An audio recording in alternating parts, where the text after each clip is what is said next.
നമുക്കൊരു യാത്ര പോയാലോ? കാടും മലയും അരുവികളും കടൽ പോലെ തോന്നിക്കുന്ന ഒരു ലേക്കും ആ ലേക്കിലൂടെയുള്ള ഒരു കപ്പൽ യാത്ര. നമ്മൾ ഇന്ന് പോണത് ഒണ്ടാരിയോയിൽ തന്നെയുള്ള മാനിറ്റോളിൻ ഐലൻഡ് എന്ന് പറഞ്ഞ സ്ഥലത്തേക്കാണ്.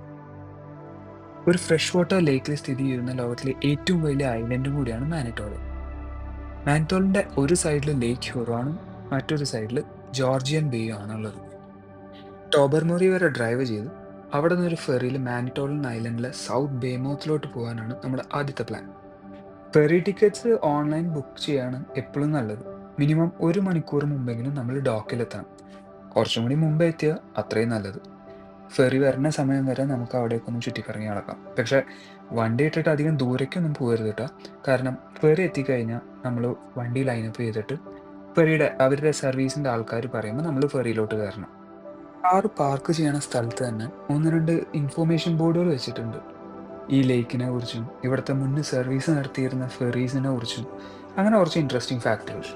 ആ ദൂരം നിന്ന് വരുന്നതാണ് നമുക്ക് പോകാനുള്ള ഫെറി. ഫെറി എന്ന് പറയുമ്പോൾ അത്ര ചെറുതാണെന്നൊന്നും വിചാരിക്കണ്ട കേട്ടോ. ഏകദേശം 648 പാസഞ്ചേഴ്സിനെയും 143 വണ്ടികളും അറ്റ് എ ടൈം ക്യാരി ചെയ്യാൻ പറ്റുന്ന ഒരു കുഞ്ഞു ഷിപ്പ് എന്ന് വേണമെങ്കിൽ പറയാം.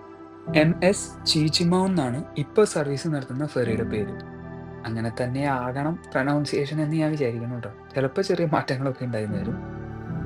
ഫെറി ഡോക്കിൽ സെക്യൂർ ആക്കി കഴിഞ്ഞാൽ പിന്നെ ഉള്ളിലുള്ള വണ്ടികൾ പതുക്കെ പുറത്തോട്ട് വരും.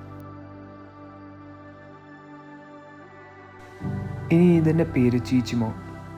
ഒരു പഴയ ഇൻഡിജിനസ് ലാംഗ്വേജിൽ പെടുന്ന ഒരു വാക്കാണ് ചീച്ചിമോ. വലിയ ബോട്ട് എന്നാണ് അർത്ഥം. കാറും ട്രക്കും ഈവൻ വലിയ ട്രക്കുകൾക്കും ബസ്സുകൾക്കും വരെ ഈ ഫെറിയിൽ ഈസി ആയിട്ട് ട്രാവൽ ചെയ്യാം.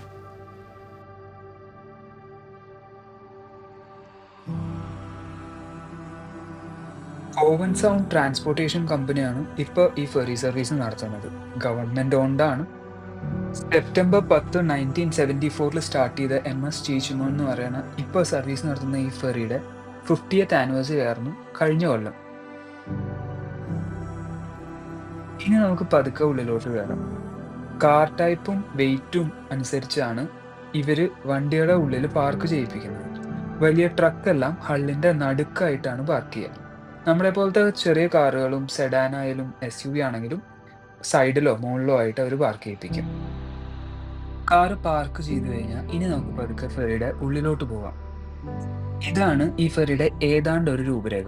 ഡോക്കിലുള്ള ഫെറി ഓഫീസിന്റെ ഉള്ളിൽ വെച്ചേക്കുന്ന ഒരു പ്രോട്ടോടൈപ്പ് മോഡലാണ് ഇപ്പൊ നമ്മൾ കാണുന്നത്. ഉള്ളിൽ വണ്ടികൾ എങ്ങനെയാ പാർക്ക് ചെയ്തേക്കണേന്ന് നമുക്കൊരു ചെറിയ ഐഡിയ കിട്ടും. ഇനി പതുക്കെ സെയിൽ സ്റ്റാർട്ട് ചെയ്യും. ടോബർമോറിന്ന് 40 കിലോമീറ്റർ ഏകദേശം 1.25 മണിക്കൂർ സെയിൽ ചെയ്തിട്ടാണ് മാനിറ്റോളിൻ ഐലൻഡിന്റെ സൗത്ത് ബേ മൗത്തിൽ ഈ കപ്പൽ എത്തിച്ചത്. വെയിലില്ലാത്ത ദിവസമായതുകൊണ്ട് ഒരു ഡിഫറെന്റ് ഫീലായിരുന്നു കേട്ടോ സെയിൽ. ഈ ഒരു വ്യൂ കണ്ട കടലെല്ലാം തോന്നും. ചെറിയൊരു സൈസ് കമ്പാരിസൺ ആയിട്ട് പറഞ്ഞു കഴിഞ്ഞാൽ ഇന്ത്യയിലെ ലോങ്ങസ്റ്റ് ലേക്കായ വേമ്പനാട് ലേക്കിന്റെ ലെങ്ത് 96 കിലോമീറ്റർ ആണെങ്കിൽ ലേക്ക് ഹ്യൂറോന്റെ ലെങ്ത് 332 കിലോമീറ്ററാണ്. ഏറ്റവും ഡീപ്പസ്റ്റ് പോയിന്റ് 229 മീറ്ററുമാണ്.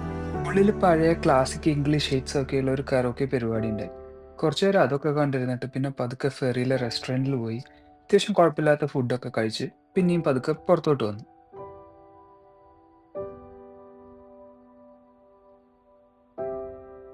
ഇനി കുറച്ച് ഹിസ്റ്ററി ആയാലോ. മാൻടോളിൻ ഐലൻഡ് ഒരു പ്രീ ഹിസ്റ്റോറിക് സൈറ്റും കൂടിയാണ്. ഒരുപാട് ആർക്കിയോളജിക്കൽ എക്സ്പ്ലോറേഷൻസ് ഇവിടെ നടത്തിയിട്ടുണ്ട്. ഏകദേശം 9000 കൊല്ലങ്ങൾ മുമ്പുള്ള ആർക്കിയോളജിക്കൽ എവിഡൻസസ് വരെ മാൻടോളിന് കിട്ടിയിട്ടുണ്ട്. പിന്നെ ഇവിടുത്തെ ഇൻഡിജിനസ് ആൾക്കാർ മാൻടോളിനെ ഒരു സീക്രട്ട് ലാൻഡ് ആയിട്ടാണ് കാണുന്നത്. യൂറോപ്യൻസ് ഇവിടെ എത്തുന്നതിനും നൂറ്റാണ്ടുകൾക്ക് മുമ്പ് തന്നെ കാനഡയിലും US-ലും ഒരുപാട് ഇൻഡിജിനസ് ഗോത്രങ്ങൾ ഉണ്ടായിട്ടുണ്ട്. 1648 ഇവിടുത്തെ ആദ്യത്തെ യൂറോപ്യൻ സെറ്റിൽമെന്റ് വന്നത്. ഫ്രാൻസിൽ നിന്നുള്ള ജെസ്യൂട്ട് മിഷണറീസ് ആണ് ഏറ്റവും ആദ്യം മാൻടോണിൽ വന്നു എന്ന് രേഖപ്പെടുത്തിയിരിക്കുന്നത്. അതിനുശേഷം ഫർ ട്രേഡിന്റെ ഭാഗമായിട്ടാണ് പിന്നീട് പല ഗ്രൂപ്പുകളും ഇവിടെ എത്തുന്നത്. ഈ ഫർ ട്രേഡിന്റെ പേരിൽ ചില യുദ്ധങ്ങൾ വരെ ഇവിടെ നടന്നിട്ടുണ്ട്. 1650 തൊട്ട് ഏകദേശം 150 കൊല്ലം മാൻടോളിനിൽ ഒരു കൂട്ടരും ഉണ്ടായിട്ടുമില്ല. കഥയൊക്കെ പറഞ്ഞ് നമ്മളിത് മാൻടോളിൻ ഐലൻഡിലെത്തി. 1800കളുടെ അവസാനം ഒരു ആക്റ്റീവ് ഫിഷിംഗ് വില്ലേജും കൂടി ആയിരുന്നു സൗത്ത് ബേ മൗത്ത്. അന്ന് ഓപ്പൺ ചെയ്ത ഒരു സ്കൂളാണ് ഇപ്പം നമ്മൾ കാണുന്നത്. ഇപ്പോൾ അതൊരു മ്യൂസിയം ആയിട്ട് കൺവേർട്ട് ചെയ്തു. 1960s പിന്നീട് ഈ സ്കൂൾ ക്ലോസ് ചെയ്യണം. ഒക്ടോബറോടുകൂടി ഫെറി സർവീസ് നിർത്തും. പിന്നീട് ഇങ്ങോട്ട് വരാനായിട്ട് ത്രൂ റോഡ് മാത്രമേ പറ്റുള്ളൂ.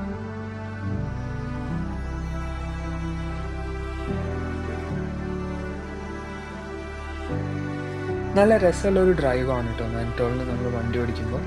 പോളിൻ്റെ ടൈം ആയതുകൊണ്ട് അതിൻ്റെ ഒരു ഭംഗി വേറെ ഉണ്ടാകും.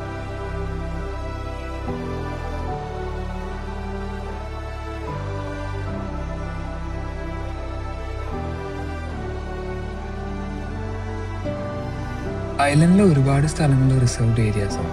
ആ റൂട്ടിലൂടെ ഒന്നും പോവാണ്ട് വേറെയും ഒരുപാട് നല്ല റോഡുകൾ നമുക്ക് ഡ്രൈവ് ചെയ്യാനുണ്ട്. ഡെസ്റ്റിനേഷനൊന്നും ഇല്ലാണ്ട് വെറുതെ കുറേ വണ്ടി ഓടിക്കാൻ ഇഷ്ടമാകുന്ന ആളാണ് നിങ്ങളെങ്കിൽ മാനിറ്റോളിന് എന്തായാലും നിങ്ങളെ നിരാശപ്പെടുത്തില്ല. ഐലൻഡിൽ നിന്ന് നേരെ സഡ്ബറി, അവിടെ നിന്ന് നേരെ മിസ്സാഗ. അതായിരുന്നു ഞങ്ങളുടെ റൂട്ട് പ്ലാൻ. ഒട്ടും ട്രാഫിക് ഇല്ലാണ്ട് നല്ല ലാൻഡ്സ്കേപ്പ് ഒക്കെ കണ്ടു പോകാൻ പറ്റിയൊരു സ്ഥലമായത്. ബൈക്ക് റൈഡ് ആണെന്ന് പറയും വേണ്ട, അതിൻ്റെ ഫീലൊന്ന് വേറെ തന്നെ. നേരത്തെ റിസർവ്ഡ് ഏരിയാസിനെ കുറിച്ച് പറഞ്ഞില്ലേ, ചില റൂട്ടിൽ നമ്മൾ കയറുമ്പോൾ തന്നെ സൈഡിൽ പ്രൊഹിബിറ്റഡ് ഏരിയാസ് എന്ന് കാണുന്നുണ്ടാവും. അങ്ങനെ കണ്ടു കഴിഞ്ഞാൽ പോകാണ്ടിരിക്കുകയാണ് ഏറ്റവും നല്ലത്. കാരണം ആ ഏരിയാസ് കൂടുതലും ഇൻഡിജിനസ് ട്രൈബിൻ്റെ സ്ഥലങ്ങളാണ്. അവിടേക്ക് പബ്ലിക്കിന് എൻട്രി ഇല്ല. ഒരു budget friendly, calm and peaceful get away. എൻ്റെ ഒരു അഭിപ്രായത്തിൽ അതാണ് മാനിറ്റോളിൻ. എല്ലാ തിരക്കിന്നും വിട്ട് ഒരു 2 ദിവസമൊക്കെ ഒന്ന് റിലാക്സ് ചെയ്യാൻ പറ്റിയ സ്ഥലം. ലിറ്റിൽ കറൻ്റാണ് മാനിറ്റോളിലെ മെയിൻ ടൗൺ. ഇവിടുത്തെ സ്വിങ്ങിങ് ബ്രിഡ്ജ് ഒരു മെയിൻ അട്രാക്ഷനും കൂടിയാണ്. 1913 ഈ പാലം റെയിൽവേക്ക് വേണ്ടി പണിതത്. ഐലൻഡും മെയിൻലാൻഡും തമ്മിൽ കണക്ട് ചെയ്യുന്ന ഒരേ ഒരു മെയിൻ റോഡ് വേ കൂടിയാണ് ഇപ്പോൾ ഈ പാലം. പേര് സ്വിങ്ങിങ് ബ്രിഡ്ജ് എന്നാണെങ്കിലും ഇപ്പോൾ അത്രയും ആക്റ്റീവ് അല്ല മെറൈൻ ട്രാഫിക് റൂട്ടിന് വേണ്ടിയിട്ട് ഈ പാലം. വേറൊരു ഇൻട്രസ്റ്റിംഗ് ഫാക്ട് എന്താണെന്ന് വെച്ചാൽ, ഈ മൊത്തം ഐലൻഡിൽ ആകെ കൂടിയുള്ള ഒരേ ഒരു ആക്റ്റീവ് ട്രാഫിക് ലൈറ്റ് ഉള്ളത് ഈ പാലത്തിലാണ്, ടു ആൻഡ് ഫ്രോ ട്രാഫിക്കിന് വേണ്ടിയിട്ട്. നിങ്ങളൊരു മോർണിംഗ് പേഴ്സൺ അല്ലെങ്കിൽ കൂടി കാലത്ത് എണീറ്റ് ലിറ്റിൽ കറൻറ്റിൽ ടിം ഹോർട്ടൻസിൽ നിന്ന് ഒരു കാപ്പിയും വാങ്ങി ഉഷാറായിട്ട് നൈസായി ഒരു ഹൈക്ക് ചെയ്യാൻ പറ്റിയ സ്ഥലമാണ് ഇവിടുത്തെ cup and Sousa trail.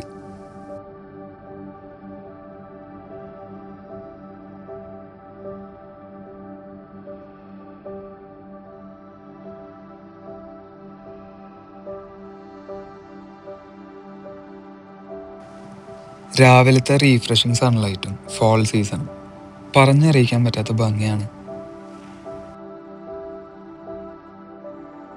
മൈൻഡും ബോഡിയും detox ചെയ്യാൻ ഇടയ്ക്കൊക്കെ ഇങ്ങനെ പോണത് വളരെ നല്ലതാണെന്നാണ് എൻ്റെ ഒരു ഇത്.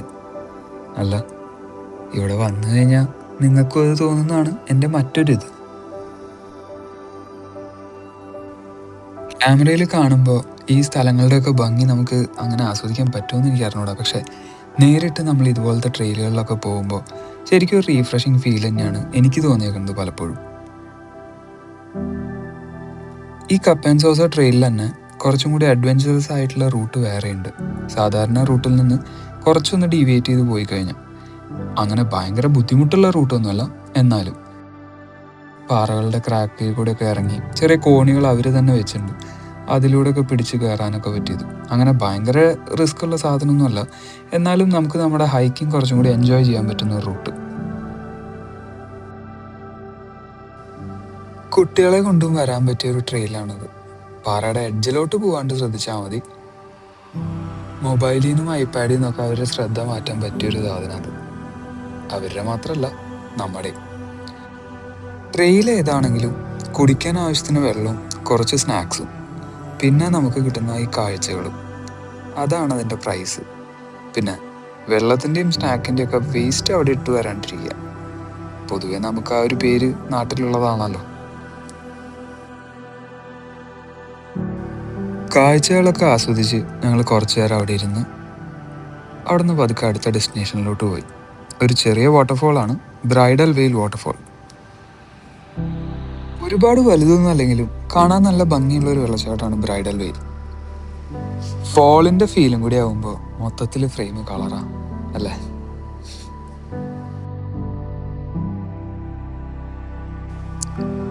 ധൃതി പിടിച്ചുള്ള ഓട്ടത്തിലാണെങ്കിൽ നമ്മളിപ്പോൾ ഹിമാലയത്തിൽ പോയാലും ആ കാഴ്ച നമുക്ക് ആസ്വദിക്കാൻ പറ്റിയെന്ന് വരില്ല. അതുകൊണ്ട് എപ്പോഴും നല്ലത് കുറച്ച് ടൈമൊക്കെ എടുത്ത് ഒന്ന് റിലാക്സായി ഒരുപാട് ഡെസ്റ്റിനേഷനൊന്നും വെക്കാണ്ട് കുറച്ച് സ്ഥലങ്ങളൊക്കെ കണ്ട് ആസ്വദിച്ച് പോവുക. ക്യാമ്പിംഗ് ചെയറൊക്കെ കൊണ്ട് നല്ലൊരു സ്പോട്ട് കിട്ടിയാൽ അവിടെ ഇരുന്ന് കാഴ്ചയൊക്കെ കണ്ട് ചില്ല് ചെയ്ത് അങ്ങനെ ഇരിക്കുക. It's not always the destination that matters എന്നല്ലേ. പോകേണ്ട സ്ഥലങ്ങളുടെ ലിസ്റ്റൊക്കെ ഉണ്ടാക്കിയിരുന്നെങ്കിലും ഇവിടെ എത്തിയപ്പോൾ ആ ലിസ്റ്റ് ഞങ്ങൾ തന്നെ കാറ്റിൽ വർത്തി. കാരണം ഇത്രയും നല്ല സ്ഥലത്ത് വന്നിട്ട് വെറുതെ തിരക്ക് പിടിച്ച് അങ്ങോട്ടും ഇങ്ങോട്ടും ഓടേണ്ട കാര്യമില്ലല്ലോ. അതുകൊണ്ട് ഉള്ള കാഴ്ചകൾ ടൈം എടുത്ത് ആസ്വദിച്ച് കണ്ട് പതുക്കെ തിരിച്ച് വീട്ടിലോട്ട് പോയാൽ പോരെയെന്ന് ഞങ്ങൾ തന്നെ തീരുമാനിച്ചു. ആകെ വല്ലപ്പോഴായിരിക്കും നമ്മളിൽ പലരും ഇതുപോലെ യാത്രകൾ പോണത്. അങ്ങനെ ഒരു യാത്രയൊക്കെ പോയി തിരിച്ച് വീട്ടിൽ വരുമ്പോൾ അടിച്ച പെട്രോളും കഴിച്ച ഫുഡും താമസിച്ച റൂമിൻ്റെ ബില്ലും മാത്രം പോരല്ലോ, മറക്കാത്ത കുറച്ച് നല്ല ഓർമ്മകളും കൂടിയും വേണ്ടേ.